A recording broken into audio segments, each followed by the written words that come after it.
Coucou tout le monde, on se retrouve aujourd'hui pour une nouvelle vidéo. Alors aujourd'hui j'ai eu envie d'aborder une thématique un petit peu spéciale avec vous, celle du harcèlement. Je tiens juste à vous préciser que à la fin de cette vidéo, on parlera un petit peu de la plume. Je vais vous donner des petits détails en fait, donc pourquoi on a décalé la sortie, qu'est-ce qui s'est passé. Et je tiens à vous dire que d'ici 3-4 mois, il y aura une petite vidéo là-dessus, mais avec beaucoup plus d'explications, parce qu'en fait j'ai un préavis à tenir et pour le moment je ne peux pas vraiment vous informer comme je le voudrais. Concernant le harcèlement, il se définit en fait comme une violence qui peut être physique, psychologique et verbale. Et c'est quelque chose qui agit de manière répétée. Très souvent, on retrouve ça dans le cadre scolaire. C'est aussi possible dans le cadre du travail. Enfin, il y a beaucoup de possibilités.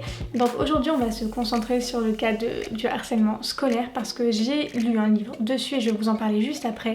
Et on le retrouve aussi dans la plume. Donc lorsqu'un enfant est bousculé, menacé et qu'il reçoit en fait des messages à répétition, on parle dans ce cadre de harcèlement. Donc il faut savoir que dans le cadre du scolaire, il existe 3 caractéristiques du harcèlement. Donc tout d'abord, on a la violence. Donc la violence qui est un rapport de force et de domination entre un élève et sa victime. On a aussi donc le cas de la répétitivité. C'est là où on a plusieurs agressions en fait qui se répètent sur une longue durée, voire même une courte durée. On va finir avec l'isolement de la victime. Ça peut dépendre de plusieurs caractéristiques, un type de peau, une victime plus petite, plus faible physiquement, plus faible moralement. Il y a beaucoup de facteurs qui rentrent en compte dans ce dernier point.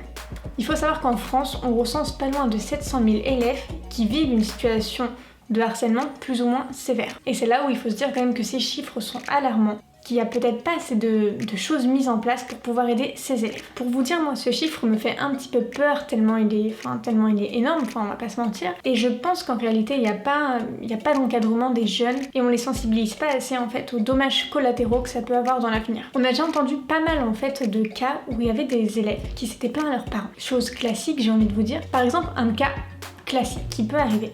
Un enfant qui se plaint à ses parents. Et là, vous avez le parent qui dit « Oh, mais c'est pas grave, il a dû inventer, il a 4 ans, il veut faire son intéressant. » Dans ce cas-là, que ce soit vrai ou pas, en fait, je pense que l'enfant a besoin d'un vrai encadrement. S'il en parle, c'est pas pour rien, il l'a peut-être juste vu dans la cour de récréation et il a peut-être peur que ça lui arrive, on sait pas en fait. Enfin, on n'est pas dans la tête de l'enfant, mais je pense qu'il faut vraiment apporter un soutien, essayer de comprendre ce que vit l'enfant, ce qu'il a vu, il faut juste essayer de comprendre. En réalité, je pense que mieux vaut prévenir que guérir. N'hésitez pas à en parler aux enseignants, ils pourront vous renseigner. Enfin, il y a beaucoup de choses qui peuvent être mises en place. Mais je pense qu'il faut surtout faire confiance à ses enfants parce que même s'il ne l'a pas vécu, c'est quelque chose qu'il a vu pour en parler. Tout simplement pour sensibiliser les enfants, on peut penser au cas du livre. Parce qu'on le sait qu'un livre, c'est un vecteur d'émotion. En parlant de harcèlement, j'ai pu lire donc Petit Gros de Benoît Grelot, publié aux éditions Fleurus, donc je le recommande vivement. Ce livre, c'est une crème, il est génial, j'ai adoré le livre. Pour vous dire, j'ai ressenti beaucoup d'émotions, j'ai eu les larmes aux yeux parce qu'on se rend compte que c'est quelque chose de réel. Donc, même si ce sont des mots couchés sur le papier, j'avais l'impression d'être dans la tête de ce personnage et c'était prenant.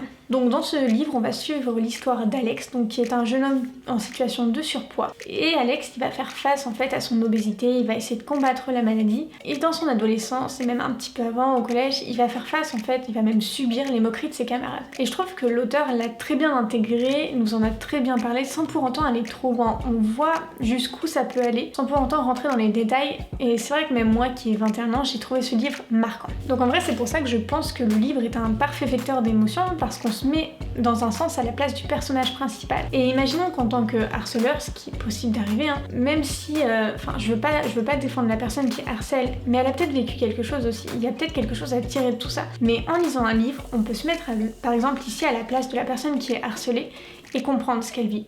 Comprendre que ce qu'on fait, c'est mal. Parce que juste engueuler un élève en lui disant « Oui, ce que tu fais, c'est pas bien », c'est pas un message assez fort. Et le fait de pouvoir là le lire dans un livre, moi j'ai trouvé ça assez poignant. Donc dans la barre de description, je vais vous mettre en fait beaucoup de livres qui en parlent pour le secteur jeunesse parce que c'est comme je suis très attirée par le secteur jeunesse, j'aimerais bien en fait que les jeunes prennent conscience de ce que c'est, du mal qu'ils font autour d'eux et que certains qui l'ont vécu en fait voient qu'ils n'étaient pas seuls. Donc comme je vous le disais, dans la plume, il y a un certain rapport au harcèlement parce que c'est un sujet qui me tenait réellement à cœur, parce que moi je l'ai vécu quand j'étais au collège, parce que bon j'étais haute comme 3 pommes et très très fine, et c'est vrai que je l'ai subi en fait. Moi je l'ai plutôt subi dans le sens des moqueries, des injures et tout ça, et c'est vrai que c'est un sujet qui me tenait à cœur, et le fait d'écrire en fait pour la jeunesse et d'essayer de faire comprendre ce que peut, enfin à quoi même peut amener le harcèlement. Donc ici dans la plume ça amène à l'anorexie si on peut dire, même si le personnage principal avait déjà des tendances anorexiques de par sa vie, mais le fait en fait que ça creuse encore plus l'histoire du personnage, bah on voit l'impact que ça a. Enfin même moi en écrivant ces mots sur le papier, j'ai subi en fait l'impact là. Vous savez, vous le sentez en fait quand ça devient trop dur à écrire et que vous êtes bouffé par votre histoire mais qu'il faut l'écrire. Et en vrai donc pour l'avoir subi, en fait je vais pas vous mentir, il y a quelque chose de difficile dans l'acceptation de soi. Donc aux personnes qui souhaitent harceler leurs camarades ou qui l'ont déjà fait, je ne saurais quoi vous dire, mis à part essayer de vous mettre à la place de l'autre. Essayez de comprendre l'autre, parce qu'on va pas tous réagir pareil. Il y en a qui vont être plus forts que d'autres, qui vont trouver en fait la solution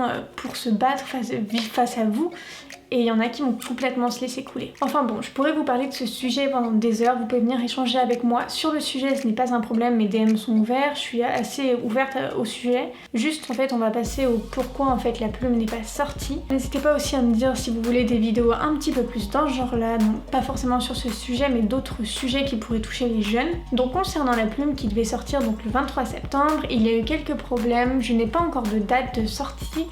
Parce que ce qui s'est passé en fait, c'est que mon autre éditeur a joué en fait sur une clause de préférence qui n'est pas valable. J'ai su que la clause n'était pas valable en envoyant le contrat à la SDGL, donc j'avais quand même une preuve fondée des juristes de la SDGL. Et ce qui s'est passé, c'est que mon ancienne éditrice a contacté le nouveau, donc même si moi j'avais les preuves, en vrai j'étais toujours liée à l'ancienne maison d'édition. Donc là j'ai payé pour récupérer mes droits, je suis en train de faire en fait le nécessaire pour avoir l'attestation comme quoi je récupère mes droits, comme quoi mon second livre peut sortir ailleurs, donc en vrai il est prêt. On attend en fait juste la preuve comme quoi le chèque est bien encaissé, et de là la plume pourra sortir, donc je vais vous tenir très vite au courant. Donc c'est pareil en fait, le court-métrage a été supprimé parce que je dois supprimer tout ce qui touche à la communication de la plume, parce qu'en vérité pour le moment je n'ai pas le droit de communiquer dessus, donc j'ai vraiment tout supprimé.